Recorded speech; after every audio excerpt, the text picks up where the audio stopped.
হযরত বিলাল রাদিয়াল্লাহু তাআলা আনহু তিনি এমন গরীব ছিলেন, শুধু লজ্জাস্থান ঢাকার পরিমাণ তার কাপড় ছিল, এছাড়া কোনো কাপড় ছিল না।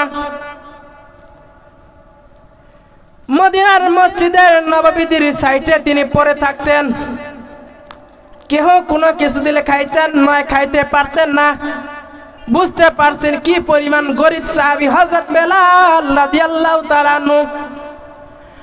আল্লাহর নবী বলেন, হে বেলাল, তুমি আল্লাহর রাস্তায় দান করো। সুবহানাল্লাহ। হে বেলাল, আল্লাহর রাস্তায় দান করো, আল্লাহ রাব্বুল আলামিনের কাছে যাও। আল্লাহ রাব্বুল আলামিনের কাছে ভরপুর আছে, ধনভাণ্ডার আছে, চাইলে দেরি আপনার দিতে দেরি হবে না। সুবহানাল্লাহ। আল্লাহর রাস্তায় দান করবেন তো নেই? দান করবেন। মসজিদ মাদ্রাসা দান করবেন, 1 টাকা দান করবেন, 10 টাকা পাবেন। সুবহানাল্লাহ। আপনার মনে করেন আপনার আব্বা আপনাকে 5টা টাকা দিছে, বললো বাবা 5 টাকা দিয়ে তুমি কিছু কিনে খাও গা। আপনি কি করলেন? 5 টাকা দিয়ে আকিস বিড়ি কিনা খাইলেন। বলেন তো এরপরে আপনার বাবা কি আপনাকে আরো টাকা দিবে? বলেন টাকা দিবে? আর যদি সে 5 টাকা দিয়ে একটা পাউরুটি কিনা খান, এরপরে টাকা চাওয়ার আগে দিবে।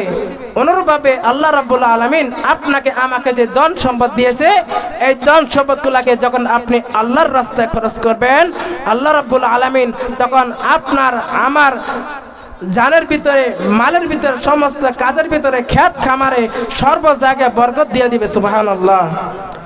অনুরূপভাবে যখন আপনি 5 টাকা দিয়ে বিড়ি কিনে খাওয়ার পরে আপনার বাবা আপনাকে আর টাকা দিবে না। যখন আল্লাহর দেওয়া মাল, আল্লাহর দেওয়া জান আপনি আপনার নিজের রাস্তায় খরচ না করে, আল্লাহর রাস্তায় খরচ না করে বাহিরের রাস্তায় খরচ করবেন, তখন আল্লাহ রাব্বুল আলামিন কিন্তু আপনাকে আমাকে কোনো কাজের ভিতরে, টাকার ভিতরে, আপনার রুজি রোজগারের ভিতরে বরকত দিবে না। কথা বলেন ঠিক কিনা? আল্লাহ নবী বলেন, আল্লাহর রাস্তায় 1 টাকা দান করলে 10 টাকা পাওয়া যায়। বলেন কয় টাকা? 10 টাকা পাওয়া যায়।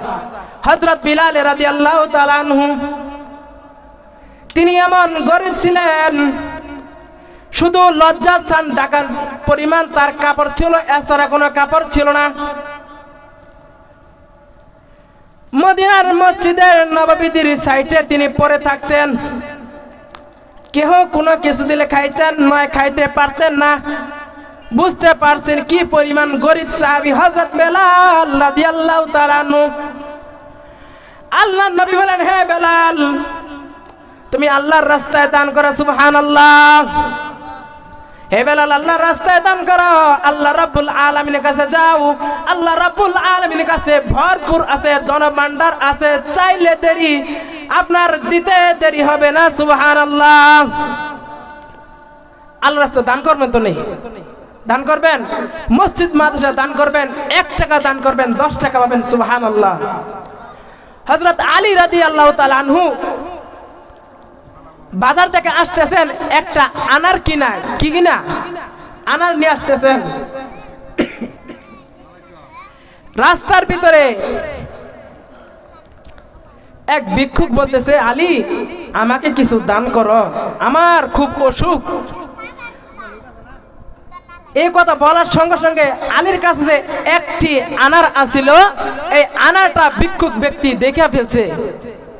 এখন কি করবে? বাড়িতে স্ত্রী অসুস্থ ফাতেমা, এদিক দিয়ে আবার আলী মাত্র একটি আনার, কি করবে? একটি আনারের অর্ধেক ওই ভিক্ষুককে দিয়ে ফেলছে।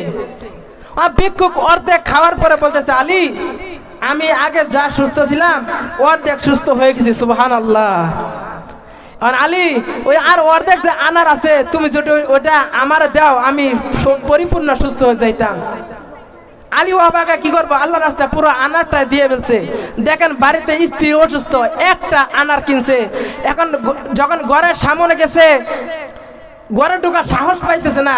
ফাতেমা বলতেছে, আলী স্বামী গো, আপনি ঘরে আসতেছেন না কে?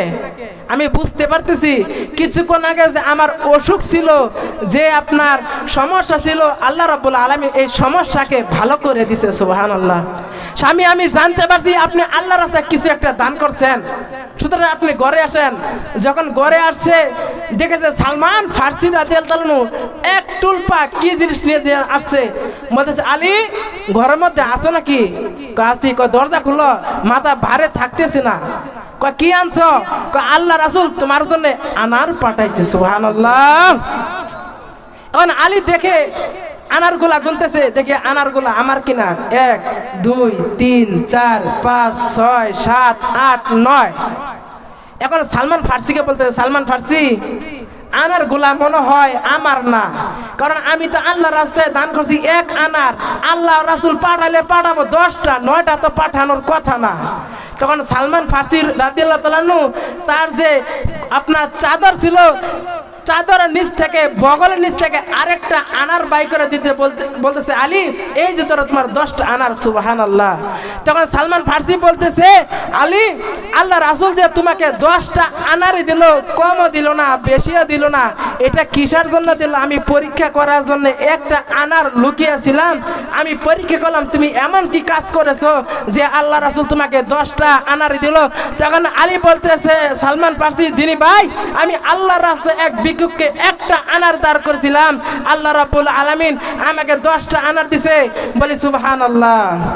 সালমান তুমি আমার ঘরে ঢোকো, দুইজন মিলে খাই। তাহলে আল্লাহর রাস্তায় 1 টাকা দান করলে কয় টাকা পাওয়া যায়?